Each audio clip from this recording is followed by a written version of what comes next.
పోతే అందరం కూడా ఇక్కడ ఖాళీ చేయవలసిందే. ఒకటి ఏంటంటే మనకి ఇప్పుడు తెలుగు సినిమా అనేది కొన్ని సినిమాలు ఒక ఇండస్ట్రీలో ఉన్న పెద్ద సినిమాలన్నీ కూడా ఒక ఇంటర్నేషనల్ లెవెల్లో క్వాలిటీ కానీ ఇవన్నీ కూడా మెయింటైన్ చేస్తున్నాయి. అంటే ఇంటర్నేషనల్ టెక్నీషియన్స్తో పనిచేస్తున్నాం కూడా మనం. సో ఇక్కడ ఉన్న టెక్నీషియన్స్ ఎప్పుడైతే షూటింగ్స్లో చేస్తారో డెఫినెట్గా అది ఏ లాంగ్వేజ్ టెక్నీషియన్స్ అయినా కూడా అక్కడ వేరే కంట్రీస్ నుంచి వచ్చిన పెద్ద టెక్నీషియన్స్ కానీ ఎవరితో పనిచేస్తున్నప్పుడు మనకు కూడా స్కిల్స్ పెరుగుతాయి. అది ఎప్పుడు కూడా మనం వెల్కమ్ చేయాలి. దాన్ని చేస్తేనే అది మనకి ఏంటంటే ఫ్యూచర్లో మనం కూడా ఒక ఇంటర్నేషనల్ లెవెల్ స్టాండర్డ్స్కి అందుకోవడానికి మనకు కూడా అది ఉంటుంది. అందుకని చెప్పి ఐ రిక్వెస్ట్ ఏదైనా ఇంటర్నేషనల్ టెక్నీషియన్స్తో మనం పనిచేస్తున్నప్పుడు ఎంకరేజ్ దెమ్ అనేది ఒకటే నా ఒపీనియన్ అంతే. ప్రొడ్యూసర్ ఒక అతను కంపల్సరీ స్కిల్స్ లేదు తెలుగు సినిమాకు అంటున్నారు. ఇప్పుడు హీరోలలో ఇంతమంది హీరోలను చూస్తుంటారు కదా, పెద్ద పెద్ద హీరోలు అందరూ సినిమాలు చేస్తున్నారు. ఎంతమంది హీరోలకు కరెక్ట్ స్కిల్ ఉన్నది? స్కిల్ అనేది అది యాక్టర్ అయినా సరే లేదంటే టెక్నీషియన్ అయినా సరే స్కిల్ ఉంటేనే ఇక్కడ నిలబడతారు. స్కిల్ లేకపోతే ఎంత పుష్ చేసినా కూడా ఇక్కడ అవ్వదు. అది ఆల్రెడీ ప్రూవ్ అయిన చరిత్ర అది. Whoever working here in the industry or who are successful in the industry definitely వాళ్ళ స్కిల్ లేకపోతే మాత్రం ఇక్కడ ఇండస్ట్రీలో అయితే సక్సెస్ అవ్వలేము.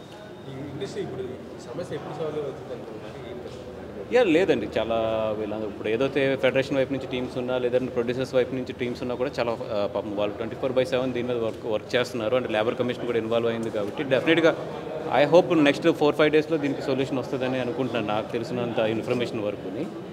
బట్ ఇదేది ఇప్పుడు అంటే బికాజ్ ఆఫ్ మేబీ ఎక్కువ ఫోకస్ ఇప్పుడు అవుతుంది, కానీ ఎవ్రీ 3 ఇయర్స్కి వేజెస్ వచ్చినప్పుడు ఈ ప్రాబ్లం ఎప్పుడు వస్తూనే ఉంది.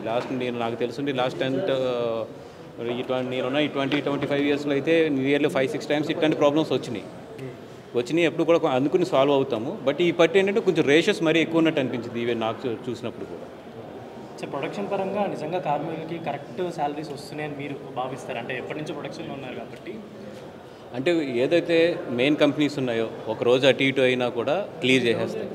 ఇప్పుడు ఒక్కొక్క సినిమా అప్పుడు ఏంటంటే ఎంత పెద్ద ప్రొడ్యూసర్స్ అన్నా కూడా ఒక్కొక్కసారి దెబ్బలు తగినప్పుడు కొంచెం టైట్ అవుతారు. బట్ ఏదైతే రెగ్యులర్ ప్రొడ్యూసర్స్ ఉన్నారో ఏదైతే రెగ్యులర్ కంపెనీస్ ఉన్నాయో అవన్నీ కూడా సినిమా రిలీజ్ టైంకి లేదా రిలీజ్ అయిన 1 వీక్ 2 వీక్స్కి జనరల్గా సెటిల్ చేసేస్తారు. కొత్త వాళ్ళు ఎక్కడన్నా వచ్చి వీళ్ళు దెబ్బతిన్న వాళ్ళకైతే కొంచెం క్రెడిట్స్ ఉన్న వాళ్ళప్పుడు క్లియర్ చేయరు. బట్ ఏదైతే రెగ్యులర్ సినిమా చేస్తున్నారో వాళ్ళంతా కూడా 1 డే అటు ఇట్లో డెఫినెట్గా చేస్తారు. నాకు తెలిసి మెయిన్ స్ట్రీమ్ అంటే బాగా అసోసియేషన్లో మెంబర్స్ అయ్యి ఉండి లేదంటే గిల్డ్లో మెంబర్స్ అయ్యి ఉండి ఏదైతే ఒక ఎక్స్పీరియన్స్ ఉన్న ప్రొడ్యూసర్స్ ఎవరో అయితే షూట్ చేయట్లేదు, అందరూ ఒకటే మాట మీద ఉన్నారు. ఎవరైనా ఒకరు ఇద్దరు చేస్తున్నా కూడా మేబీ వాళ్ళు ఏదైనా కొత్తగా వచ్చిన వాళ్ళు అయ్యి ఉండొచ్చు, కానీ రెగ్యులర్గా ఉన్న వాళ్ళు అయితే మాత్రం ఎవరు చేయట్లేదు.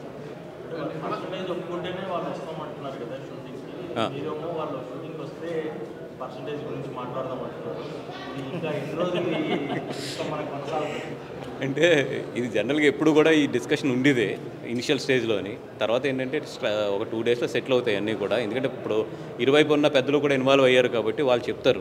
ఆవేశంగా ఎవరైనా మాట్లాడినా ఇటు సైడ్ నుంచి మాట్లాడినా అటు సైడ్ నుంచి మాట్లాడినా కూడా చెప్పి ఇవన్నీ కూడా సెటిల్ చేస్తారు.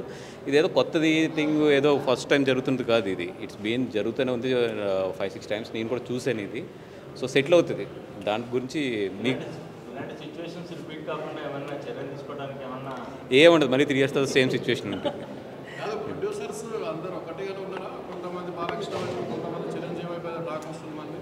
ఏం లేదండి, ఇప్పుడు ఇండస్ట్రీలో 4-5 పెద్దలు ఉన్నప్పుడు వాళ్ళు సజెషన్స్ ఇస్తారు. వాళ్ళు ఇచ్చినప్పుడు వెళ్తారు వస్తారు. ఇప్పుడు వాళ్ళకి ఎమికబుల్గా ఉన్న పర్సన్స్ ద్వారా వాళ్ళు మెసేజ్లు పంపిస్తుంటారు. దట్ డజంట్ మీన్ ఇక్కడ ఏదో ఈ విషయంలో ఎస్పెషల్లీ బ్యాచెస్ ఉన్నాయని కాదు.